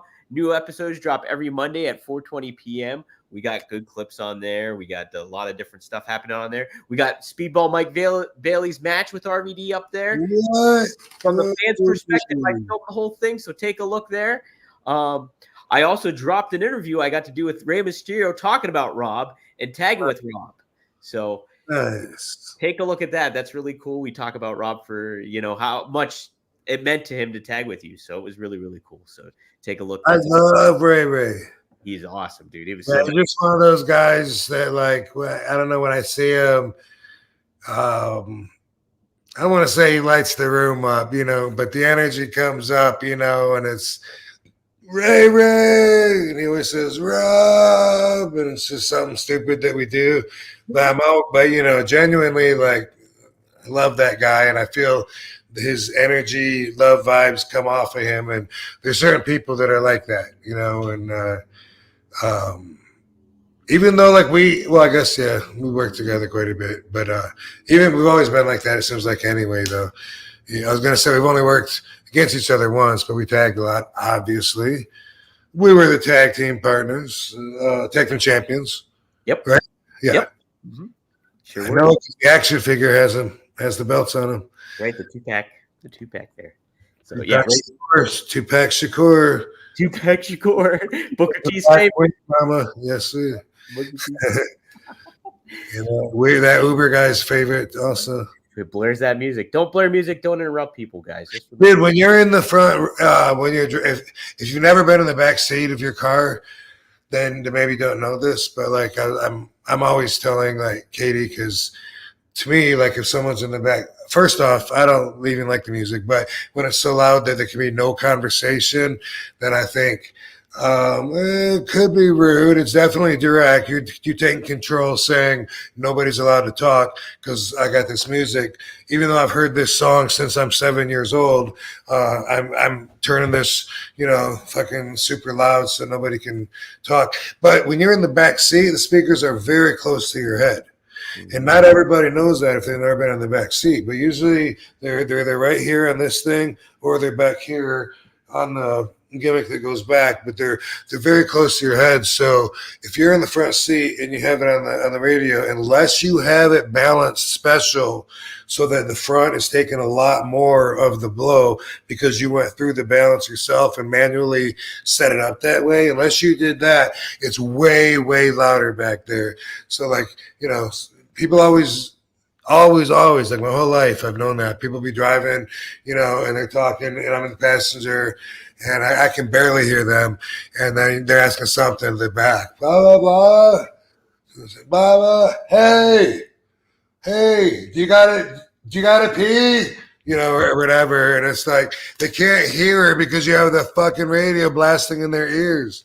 Because they're, in the front, they're down by your feet, or maybe sometimes up here, but back there, it's like right here or right here. And that's one to grow on. Mm-hmm. Be cognizant. Rude. Another way to be rude. Right. Well, guys, thanks for tuning in this week on One of a Kind with RVD. We'll see you next week here, too. Rob, good times, man. Good times. Cool, guys. I'll be all rested up next week. Right now, I'm still not recovered yet from the weekend, and I gotta leave tomorrow. But then I'm gonna come back, and I'm gonna have all week. I'm gonna be wrestling, working out, because Saturday 4/20, I'll be in Peoria, Illinois, an AEW. And that's one thing too, we were talking about it earlier, and I was thinking one thing's for sure, no matter what anyone is saying about the company, about their numbers, about their future, about their present, whatever, everybody knows that RVD is just RVD. So it's not like anything ever could catch on to me, and rub off on me in a bad way. People would just expect me to do what I do, and that's show up where the platform is available, so the Van Dam fan can get a good look at this guy right here. Boom, there I am. 420. That's my next match, and that's my next booking after 413 and Astronomicon in Livonia, Detroit. And I hope Boogie isn't in Livonia, Boogeyman, because every time I see him, I have way too much fun with him at the bar. Uh-oh. So maybe he might show up. Who knows? I don't know. Let's see. Well, these might just be the big time collectibles guys, though. You know what I mean? Because it says, see how it has their label. Mm-hmm. So yeah, this is Bobby Fulton's group, and that means that he's booked us 1, 2, 3, 4, 5. He's booked us 6 wrestlers, but there's many, many, many, many others there from the other vendors and from the convention and whatever else. Whatever else have you, as my dad would say. Whatever else have you. I'm not seeing Boogeyman on there, so you might be in the clear. Yeah, he works for other guys though, besides the full ends. Yeah, you know what I'm saying though. Yeah, no, I'm looking at. You're looking at the talent list. I'm looking at the talent list. I don't see it on there, so you might be in the. I had to repeat myself, man. Like, this guy ain't getting it. He's not getting it. What's up? Basic thinker Dom here. All right. Hey, we'll see you guys next week here on One of a Kind with RVology. Awesome. Thanks, everybody. Have a